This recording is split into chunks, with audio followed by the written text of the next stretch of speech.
The reservation for Dr. Reed did not exist.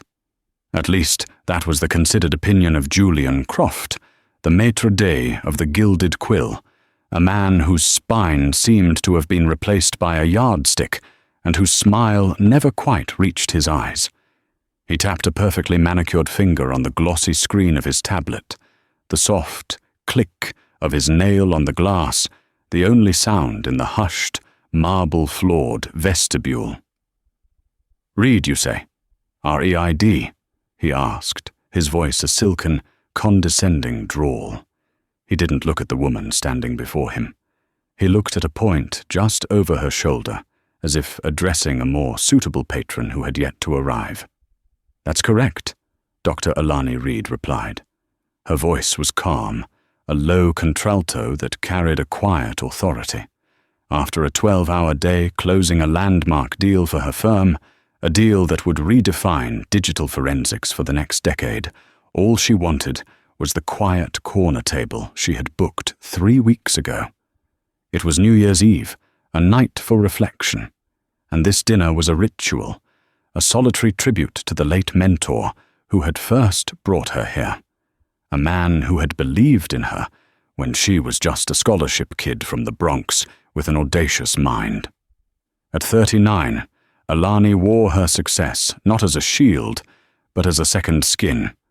A simple, impeccably tailored black dress, a classic wool coat draped over her arm, and a single strand of pearls. No garish logos, no desperate flash. Her power was in her stillness, in the unnerving intelligence of her dark eyes. Julian sniffed, a barely audible sound of disdain. "I have a reservation for a Mr. Werstartoe. Read at 9:30. "Perhaps your husband booked it for you." And there was some confusion. He finally deigned to look at her, his gaze sweeping from her elegant but understated shoes to the intricate twists of her hair, styled in a professional chignon. His eyes lingered for a moment, and a flicker of something, annoyance perhaps, or simple prejudice, tightened the corners of his mouth. "I don't have a husband, Mr. Croft," Alani said, her tone still even, "and I booked the reservation myself, for 8 o'clock. Perhaps you could check again." "I have checked, madam," he said, the word madam somehow sounding like an insult. "There is nothing. It's New Year's Eve. We are, of course, fully committed." He made a small gesture with his hand, a flick of the wrist that was meant to dismiss her, to erase her from his opulent lobby. Alani didn't move. She felt the familiar prickle of frustration, the quiet sigh of a battle she had fought in 1,000 different forms, in boardrooms, at academic conferences, in luxury car dealerships. It was the wearying assumption that she was out of place, that her presence required an explanation, a male co-signer. "Let me be clear," she said, her voice losing its warmth and taking on the clipped precision she used when cross-examining a hostile witness in a deposition. 3 weeks ago, on December 10th at 2:15 p.m., I called from my office line. I spoke to a young woman named Chloe. I requested the corner booth in the West Wing, table 42. She confirmed it. I have the confirmation email on my phone, if you'd like to see it. Julian's mask of polite indifference faltered. The specificity of her recall, the mention of an employee's name, threw him off his script. He hesitated, his fingers hovering over the tablet. For a moment, Alani thought he might relent. Instead, his pride, brittle and enormous, reasserted itself. "Our system is flawless," he snapped, his voice losing its silken edge. "If your name is not in it, you do not have a reservation." He turned away, preparing to greet a portly man in a tuxedo who had just entered. But Alani wasn't finished. She knew when she was being stonewalled, and she knew the subtle tells of a liar. She'd built a billion-dollar company, Ether Forensics, on her almost supernatural ability to analyze the human voice, to find the truth hidden in the tremors, the hesitations, the micro-expressions of a spoken sentence. She noticed the slight flutter in Julian's eyelid, the way he subtly shifted his weight to his back foot, a classic defensive posture. He wasn't just mistaken, he was actively obstructing. "Very well," Alani said, a dangerous calm settling over her. "Then I'll wait." Julian spun back around, his face a mask of theatrical disbelief. "Wait? Madam, there is nowhere to wait. The bar is full. People will be arriving. You are blocking the entrance." Alani simply smiled. It was a smile that had unnerved corporate raiders and government prosecutors alike. It was a smile that promised consequences. "I'm not going anywhere, Mr. Croft. You see, Table 42 is important to me, and I have a feeling it's about to become very important to you, too." She didn't raise her voice. She didn't have to. The threat, cold and clear, hung in the air between them. The portly man in the tuxedo paused, sensing the sudden shift in the atmosphere. Julian Croft, a man who prided himself on controlling every aspect of his domain, had just lost control of his lobby, and the long, humiliating night was only just beginning. The standoff in the lobby lasted another 4 minutes, an eternity in the world of high-end hospitality. Julian Croft, flustered and visibly irritated by Alani's refusal to evaporate, finally capitulated with a theatrical sigh. It wasn't a surrender, but a strategic retreat designed to inflict maximum passive aggression. "Fine," he hissed through a clenched smile, his eyes darting around to see who was witnessing this breach of his authority. "It seems we have had a last-minute cancellation. A most fortuitous event." He gestured for a young busboy hovering nervously nearby. "Show the lady to Table 17. Alani knew Table 17. Every regular at the Gilded Quill knew Table 17. It was the restaurant's equivalent of Siberia, a small, wobbly two-top wedged between the swinging doors of the kitchen and the waiter's station. It was a table of exile, reserved for walk-ins, difficult guests, or those deemed unworthy of the main dining room's amber glow. She followed the busboy through the opulent main room, past the laughing couples and celebratory families, past the clinking of crystal and the warm murmur of conversation. She felt the eyes of the other diners on her, their curiosity piqued by the silent drama that had unfolded at the entrance. She passed Table 42, her intended destination. It sat empty, a single white rose in a silver vase on its crisp linen, a small reserved sign placed elegantly in its center. It wasn't booked, it was being held. The busboy deposited her at the offending table with a mumbled apology and fled as if escaping a contagion. The reality of the location was worse than the memory. A constant, chaotic ballet of servers rushing past, the percussive clang of pots and pans from the kitchen, and the sharp, acrid smell of burnt butter overlaying the more delicate aromas of the dining room.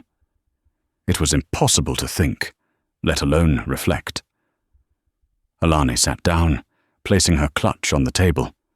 She took a deep, steadying breath. This was a test, a petty, childish power play. She could leave. She could call her assistant, who would have the restaurant's owner on the phone in minutes. But that wasn't the point. Leaving felt like a concession, an admission that she didn't belong. And tonight, of all nights, she needed to belong in this space, to honor the memory of the man who had taught her she belonged anywhere she chose to be. A young waiter, barely 20, with acne scars and terrified eyes, approached her table. His name tag read Leo. "Good evening, ma'am. May I get you something to drink?" His voice trembled slightly. He kept glancing over his shoulder toward the maitre d' stand, where Julian stood watching, his arms crossed. "I'll start with a glass of the Sancerre. Thank you, Leo," Alani said, giving him a small, reassuring smile. She knew he was caught in the middle. The wine took 15 minutes to arrive. The bread basket, another 10. Leo would approach her table, then see Julian's glare, and veer off to serve another, more important table first. It was a deliberate, orchestrated campaign of neglect. Alani watched it all with the detached precision of a scientist observing an experiment. She made no complaint. She simply sat, her posture perfect, her expression unreadable, a portrait of unnerving patience.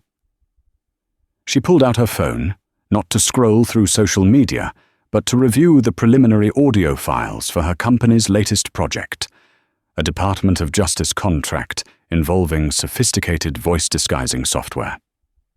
She swiped through spectrograms, the visual representations of sound, her eyes tracing the unique patterns of a human voice.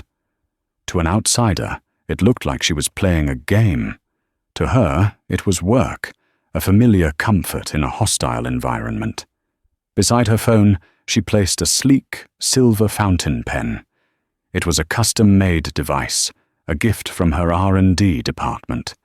It wrote beautifully, but its primary function was as a high-fidelity audio recorder, capable of capturing and isolating conversations even in a noisy room. She used it to take verbal notes, to record her thoughts on complex problems. She clicked it on now, a subconscious habit, and began to murmur quiet observations about the audio file into the pen's receiver. Vocal fry on the subharmonic indicates stress, she whispered to herself. From across the room, Julian watched.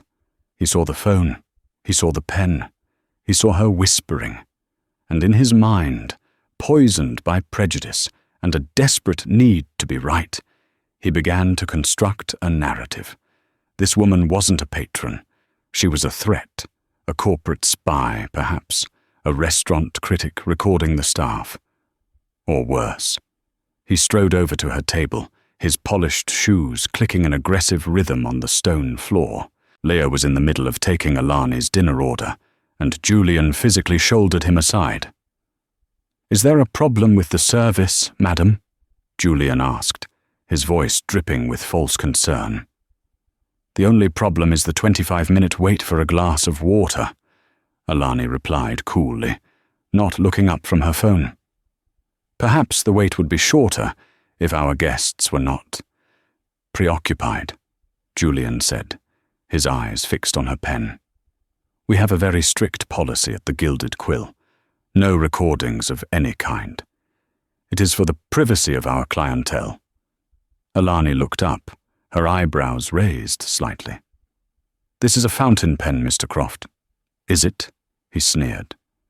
"It looks rather technological, and you were speaking into it. I must ask you to put it away. And the phone as well. It is a disturbance." This was the second major provocation. The accusation. It was absurd, but it was public. The tables nearby had gone quiet, their occupants turning to watch. Alani felt a flush of anger, hot and sharp, but she suppressed it.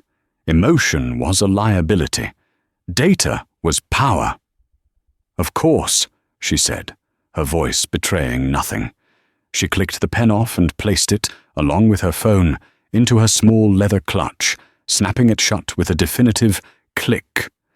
"Now, if you'll allow your waiter to do his job, I'd like to order my dinner." Julian stared at her, frustrated. He had expected a fight, an outburst that would justify having her removed. Her compliance was more infuriating than any argument. He gave a stiff, jerky nod and retreated, but his eyes promised this was far from over. Alani ordered the truffle risotto, the same dish she and her mentor, Dr. Evans, had shared on their last New Year's Eve together, before he passed. When it arrived, carried by a trembling Leo, it was cold. Not lukewarm, but cold, as if it had been sitting on the pass for half an hour. The delicate truffle shavings were congealed, the rice a starchy, glutinous mass. It was a deliberate, final insult. the culinary equivalent of a slap in the face. Alani laid her fork down. She didn't call for the waiter. She didn't cause a scene. She simply took out her wallet, extracted 2 crisp $100 bills, and placed them on the table, more than enough to cover the uneaten food and the single glass of wine.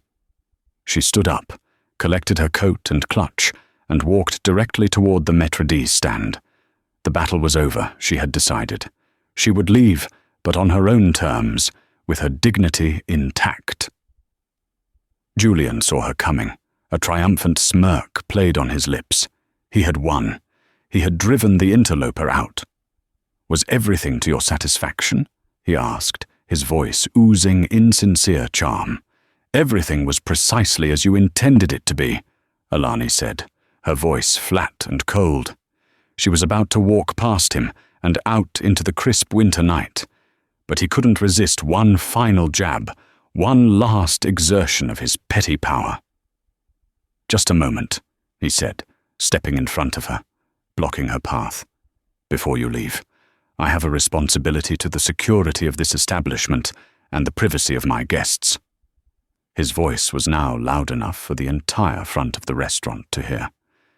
"Given your unusual behavior this evening, the fictitious reservation, the recording device, I'm afraid I must insist on inspecting the contents of your handbag." The restaurant fell silent. A collective, shocked gasp seemed to be sucked from the air. This wasn't just poor service anymore. This was a public shaming, an accusation of theft or espionage, leveled in the middle of a packed dining room on New Year's Eve. Alani stood perfectly still. She looked at Julian Croft, at the smug, vicious certainty in his eyes. He had pushed, and now he had gone too far. He thought he was cornering a stray animal. He had no idea he had just cornered one of the most dangerous predators in the corporate and federal world. "You want to search my bag?" she asked, her voice dropping to a near whisper. Yet it seemed to cut through the silence like a shard of glass. "It is merely a precaution," Julian announced grandly. "I see," Alani said. She gave him that terrifying smile again, wider this time. "Then you leave me no choice."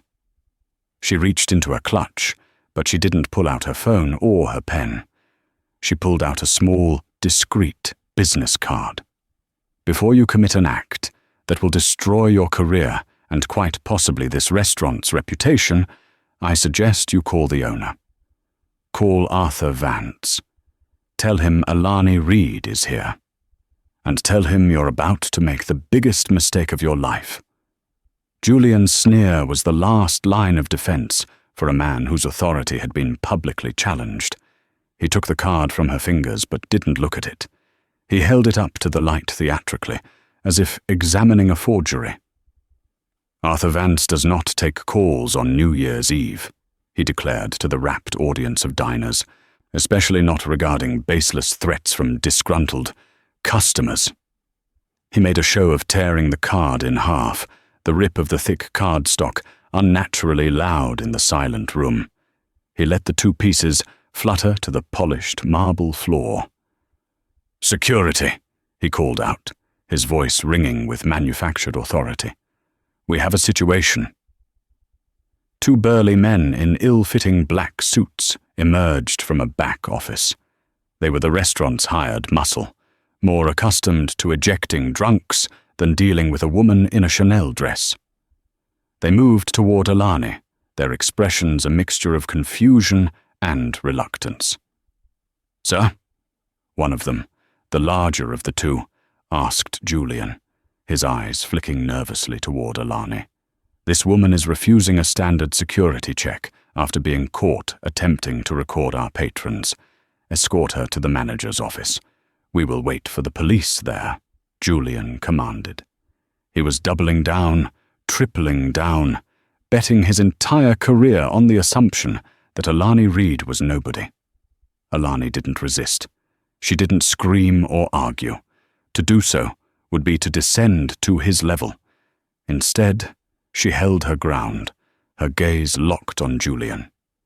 "You've made a grave error, Mr. Croft," she said, her voice devoid of all emotion.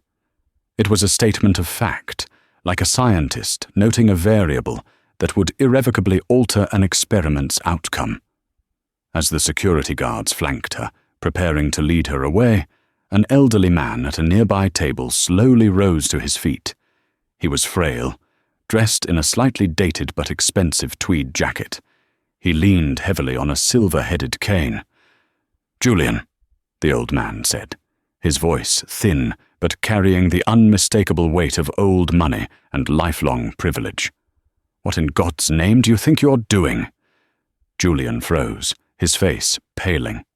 "Mr. Davenport, good evening. This is just a minor security issue. A woman causing a disturbance—" "A disturbance?" Mr. Davenport interrupted, taking a shaky step forward. "The only disturbance I see is you, making a public spectacle and humiliating a guest. I've been coming to this restaurant since before your parents were born. I have never witnessed such a disgraceful display." He turned his watery blue eyes to Alani. "My apologies, madam. This is not the standard of the Gilded Quill." A murmur of agreement rippled through the nearby tables. Julian's authority, built on a foundation of fear and snobbery, was crumbling. He had misjudged the room. He had assumed the other patrons, his people, would side with him against the outsider. He was wrong. "She was recording people," Julian insisted, his voice growing shrill with panic. "She has a device." "Then call the owner," Mr. Davenport insisted, his voice gaining strength. "Call Arthur. Let him sort out your mess." "He's not available," Julian shot back, his composure shattering completely. "Oh, I think he is," a new voice said. The voice came from the main entrance. A man stood there, shrugging off his overcoat. He was in his late 60s, with a mane of silver hair and a weary, intelligent face. He looked from the torn card on the floor to Julian's panicked expression, and then to Alani, standing composed between two security guards. It was Arthur Vance, the owner of the Gilded Quill.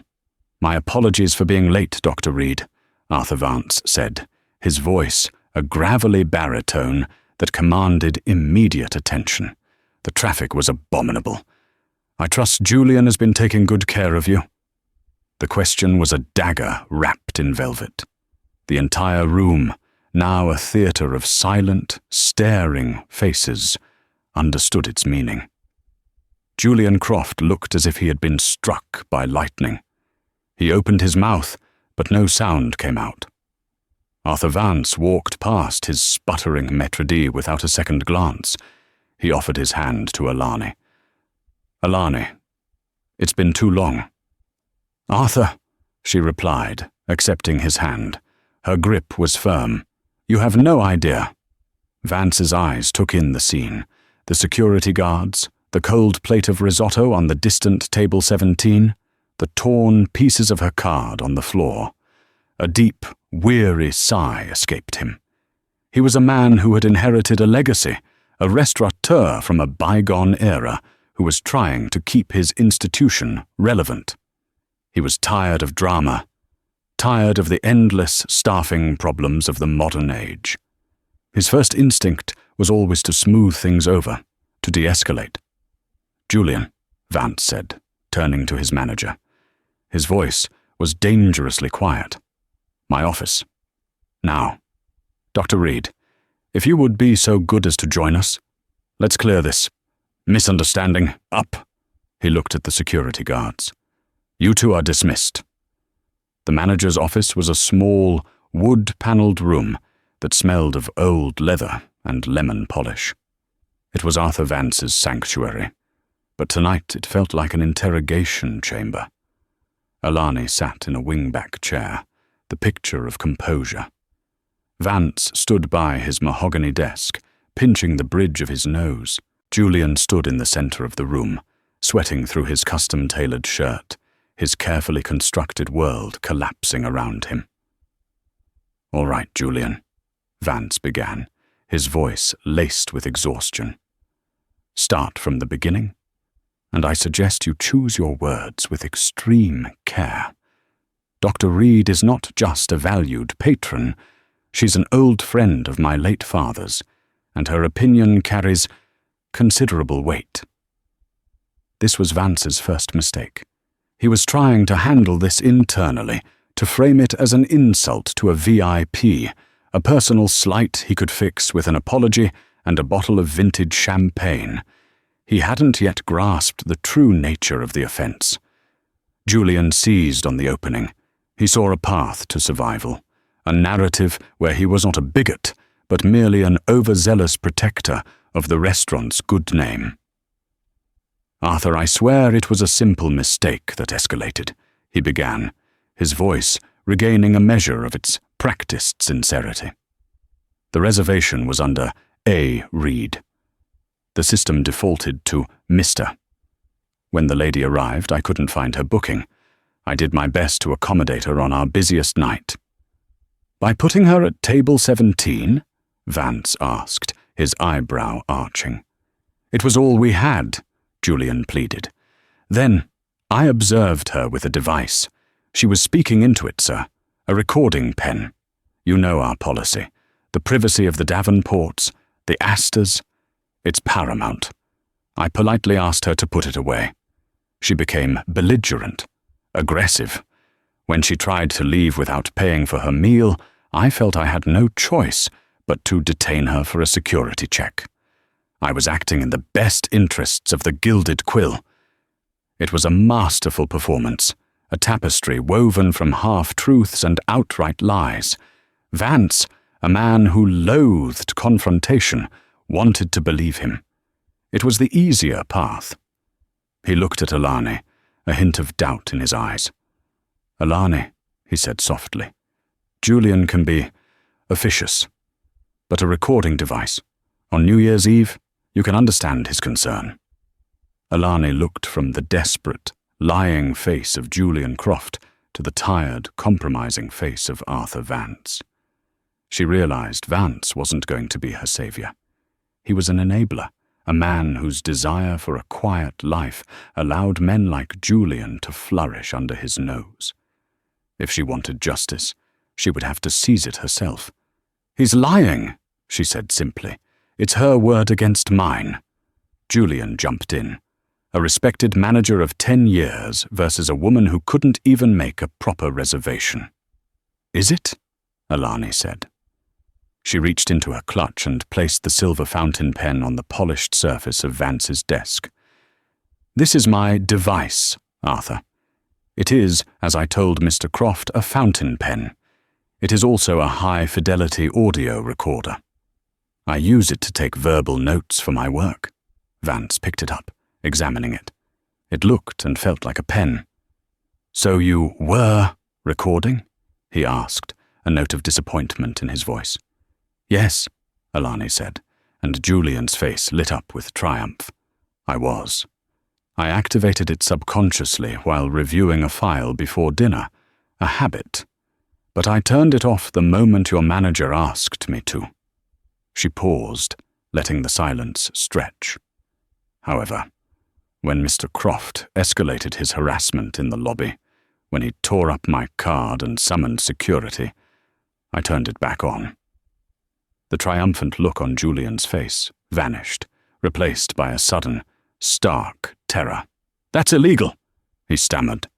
"You can't record me without my consent." "An excellent point, Mr. Croft," Alani said, her voice as cold and sharp as a surgeon's scalpel. "New York is a one-party consent state. As a party to the conversation, I am legally entitled to record it. But that's all moot because you weren't having a private conversation. You were performing your duties in a public space, making public accusations. There is no expectation of privacy." She leaned forward, her eyes locking onto Julian's. "But you are right about one thing. It is my word against yours, and I have the data to back mine up." She took out her phone, tapped the screen, and connected it to the small Bluetooth speaker on Vance's desk. "Let's review, shall we?" she said. "First, your claim that I became belligerent, when you asked me to put the pen away." She tapped the screen. Her own voice, calm and clear, filled the small, tense office. "Of course." The sound was followed by the crisp, definitive thwack of her clutch snapping shut. A sound of compliance, not belligerence. Arthur Vance's eyes, which had been clouded with a weary desire to believe his manager, widened with dawning comprehension. Julian Croft's face, a moment before a mask of righteous indignation, went slack, the blood draining from it, leaving behind a pasty, mottled grey. The silence in the room was suddenly immense, a vacuum waiting to be filled by the next irrefutable piece of data.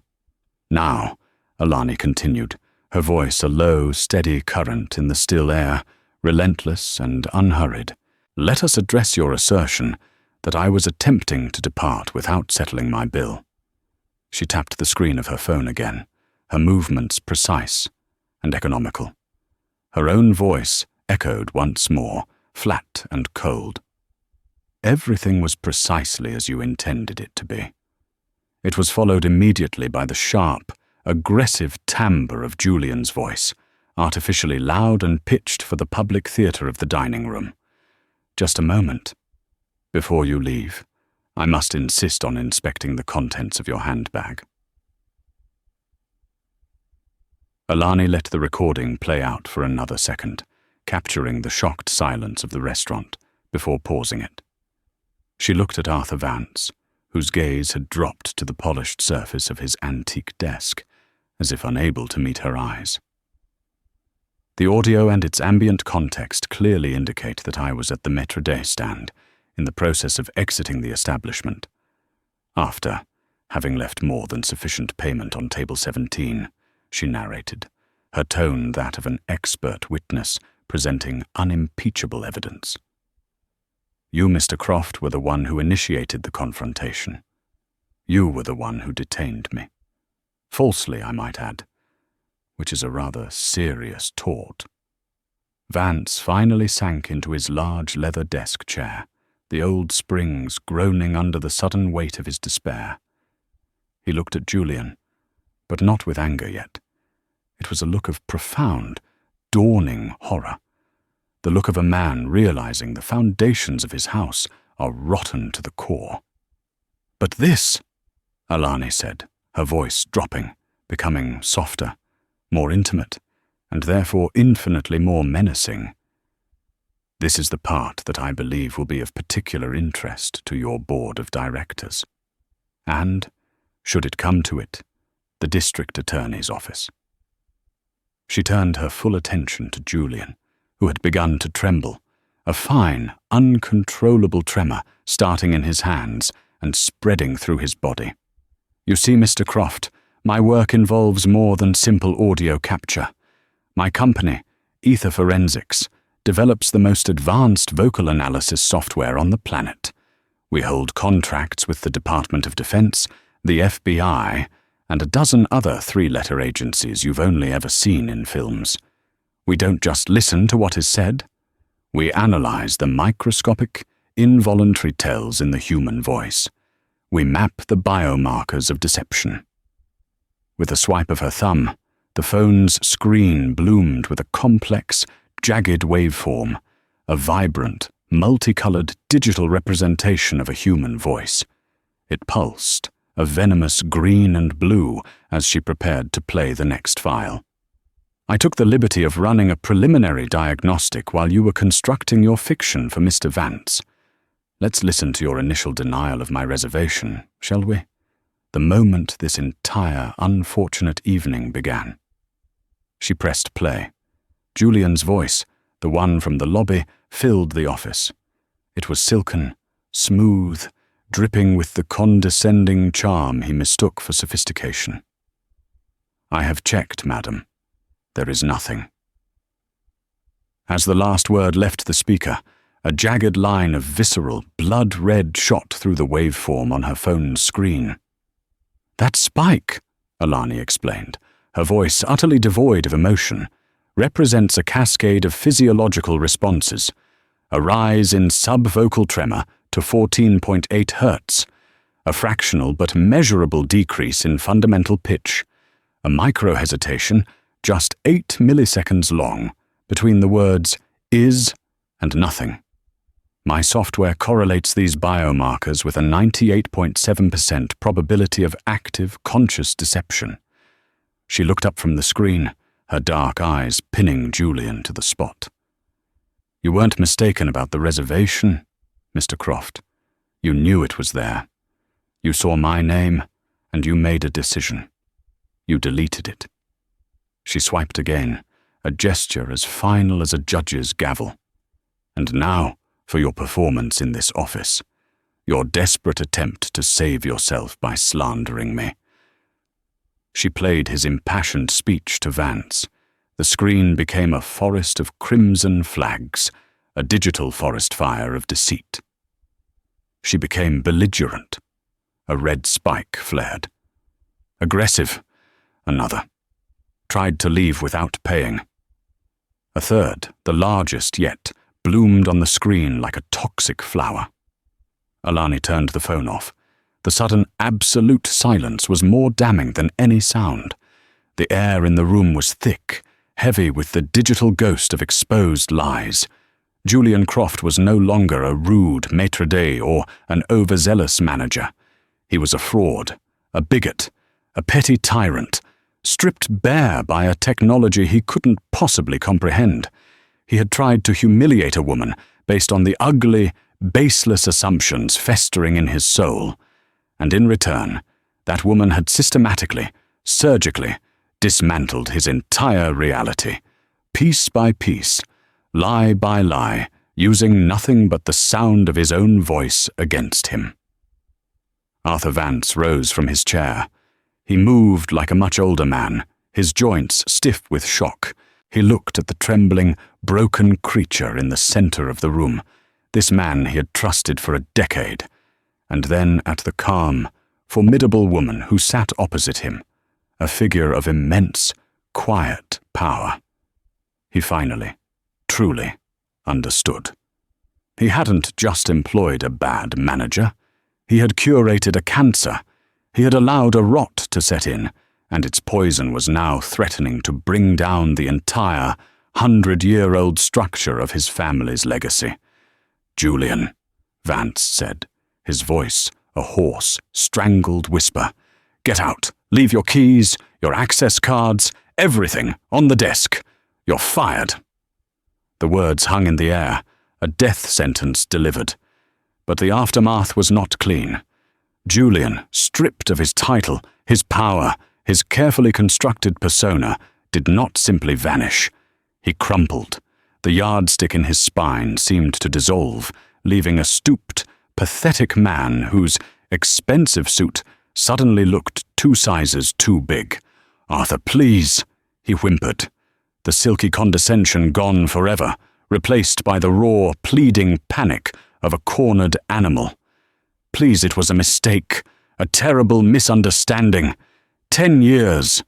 I've given this restaurant 10 years of my life. I built its reputation. You built nothing, Vance roared, a sudden, violent surge of anger breaking through his shock. The weary, compromising man was gone, replaced by the shrewd, ruthless businessman who had kept his family's legacy afloat in the cutthroat world of New York, dining for 30 years. You were a custodian of a reputation built by my father and my grandfather. And in one night, you have taken a sledgehammer to it. You didn't just insult a guest. You committed slander. You attempted false imprisonment. You deliberately and maliciously deleted a booking, which is fraud. You lied to me. To my face. Repeatedly. He pointed a trembling, accusatory finger toward the door. Get out of my sight before I call the police and have you charged with every crime I can think of. The mention of the police was the final, fatal blow. Julian cast one last, venomous look at Alani, a look of pure, unadulterated hatred, mingled with the terrified awe one might show a deity of vengeance. and then he stumbled out of the office. He fumbled with the doorknob, his hands shaking too much to work it properly, before finally wrenching it open and disappearing, leaving the heavy oak door to swing slowly shut in his wake. A profound, exhausted silence descended upon the room. Arthur Vance collapsed back into his chair, rubbing his temples as if trying to ward off a migraine that had been building for a decade. He looked old, defeated, and utterly lost. "Alani," he began, his voice barely audible. I don't know what to say. I am mortified, appalled. I had no idea he was capable of such poison. Didn't you, Arthur?" Alani's voice was not accusatory, but it was unforgiving. It was the calm, searching question of a diagnostician. Men like Julian don't spontaneously generate. They are cultivated. They grow in the dark, nourished by indifference. Tell me, how many complaints from patrons have you dismissed over the years as customers being difficult? How many quiet warnings from junior staff have you ignored? How many talented, terrified young people, like that waiter Leo, have quit without giving a reason, because they knew the rot started higher up than the manager? Vance had no answer. He stared at the intricate patterns on his Persian rug, the truth of her words washing over him. He had valued Julian's brutal efficiency, his ability to manage the floor with an iron fist, his knack for flattering the wealthy regulars. He had chosen to see the results, not the methods. He had mistaken control for competence and fear for respect. He had been a willing accomplice through his inaction. "What do you want, Alani?" he finally asked, his voice resigned. The question of a man ready to pay any price. "Name it, a settlement. I'll write you a check this evening, anything. Just tell me what it will take to make this right." This was the moment, the transactional solution, the clean, simple exchange of money for silence. She could take it.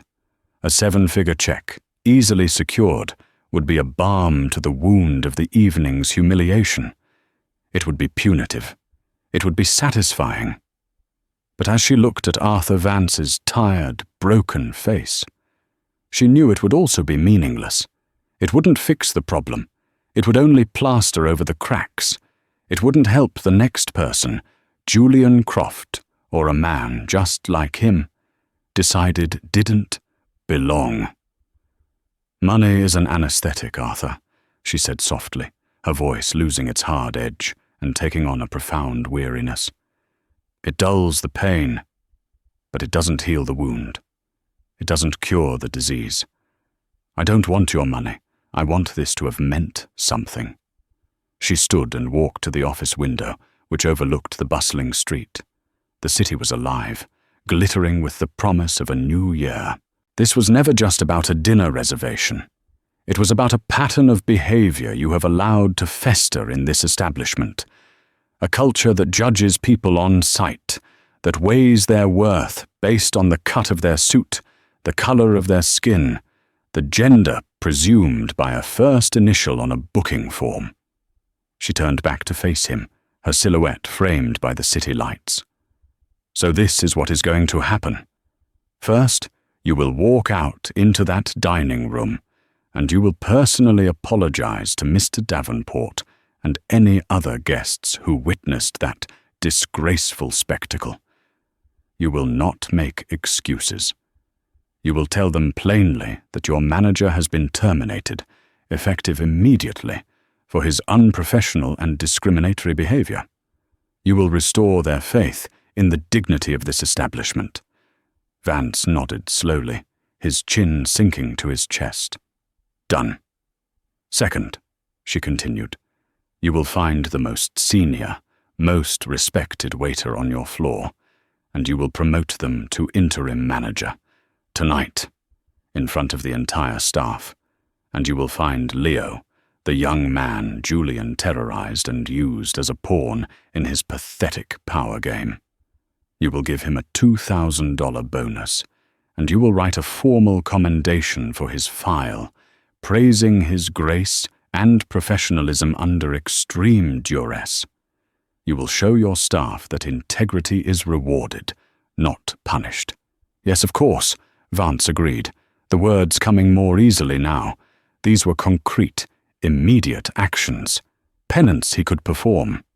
Third, Alani said, and her voice became steel again, and this is entirely non-negotiable. By the close of business on January 31st, you will retain a third-party diversity, equity, and inclusion consultancy to conduct a root and branch audit of this restaurant. Hiring practices, training protocols, management culture, everything. They will have unfettered access to your staff, your books, your history, and you will contractually bind yourself to implement every single one of their primary recommendations within 6 months. Vance's head snapped up, his face paling. Alani, that's invasive. It will be disruptive, expensive. It's an abdication of my own authority. It is a lifeline, Arthur, she corrected him, her voice flat and final. And it is far less expensive than the lawsuit I will file on Tuesday morning if you refuse, a suit that will name you the Gilded Quill and Julian Croft personally. My legal team will file for discovery, and we will depose every employee you've had for the last 5 years. The recording from my pen, with its attendant vocal analysis, will be entered as Exhibit A and played in open court.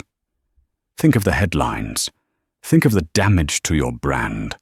A brand you just admitted was built by your father and grandfather. Do you want their legacy to be a case study in systemic bigotry? He stared at her, truly seeing her for the first time. Not as Alani, the daughter of his father's old friend, but as Dr. Alani Reed, a brilliant, ruthless, and utterly resolute strategist who had anticipated his every move and cornered him completely. And one final thing, she added, her voice softening almost imperceptibly, a surgeon's quiet words before the final, necessary incision. The consulting firm will be one of my choosing. My own general counsel will draft the agreement to ensure there are no loopholes.